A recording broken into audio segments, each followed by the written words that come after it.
Madam President. My thought on this is, I think I'm going to vote no. This is one of those things. At the end of the day, we have to pay this amount, and I'm not sure where else it's going to come from. But I think I'm going to vote no, just to symbolize for myself, and I know there are others on this body that have an interest in making sure that our laws are followed.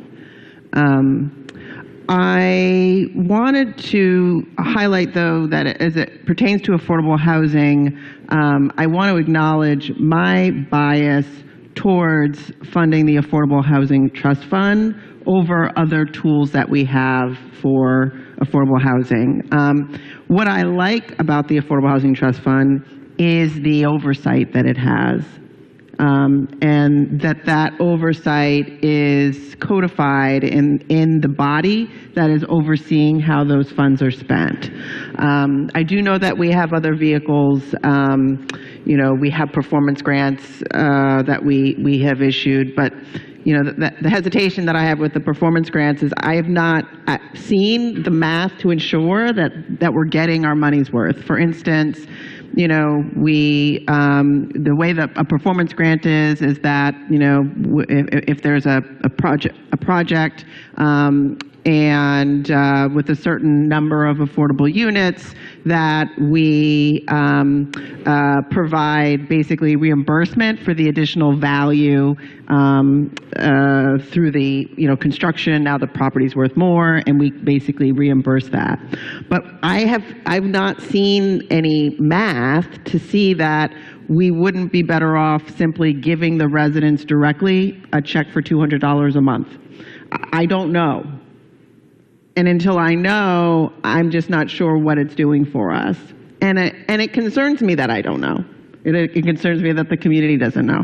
I think that we all need to make sure that that we are getting the best return on those dollars, given the crisis that we're in. I'm concerned also about what's coming down the pike. This circumstance, right, the body convened at its final meeting before our summer recess at the end of July to discuss this matter, and we essentially had 2 weeks to address it.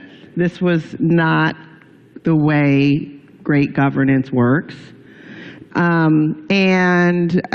There's now legislation. This could very well happen again. And so I encourage the administration to explore what are the other potential persons where there might be other payments that are made, and where's that money going to come from if we are in this circumstance again.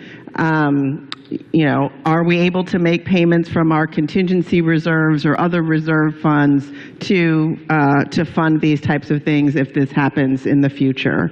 Are we considering this as a legislative priority? Because I do question the way that the legislation is structured, where the local municipality is on the hook for half, where I don't know that we really hold half of the responsibility in a case that is brought forth by the state. So I don't know if there are legislative priorities that need to be considered in this. I do think that we need to consider how we are going to address this problem should it come up again. And I also am hoping to have some clarity to ensure that we don't find more money in another cushion. So, every month we receive financial reports. I would love to see more comprehensive reporting to ensure that all of the funds are included in that. I'm certainly going to be looking to partner with colleagues to codify that, but in the spirit of collaboration, I would love to see additional detail in that monthly reporting that we receive as soon as the administration is able to compile that, to ensure that we and the community aren't surprised again down the road. So Yeah, I think that those are my primary thoughts. We're definitely in a housing crisis. We're going to be talking about Gilpin Court. It would be lovely if we could have used the additional funding to ensure that residents at Gilpin Court have housing. I mean, we would learn today that there's not enough vouchers, units to provide all the one-to-one housing. So this is something that is critical. It's unfortunate that this is the issue that brought this to light. I guess I am thankful for it, though. And I'm looking forward to seeing the papers brought forth. I appreciate the leadership of Councilmember Robertson, and that we are going to be making additional payments into the fund. We'll certainly support that. Again, with the understanding that my bias is towards the Affordable Housing Trust Fund,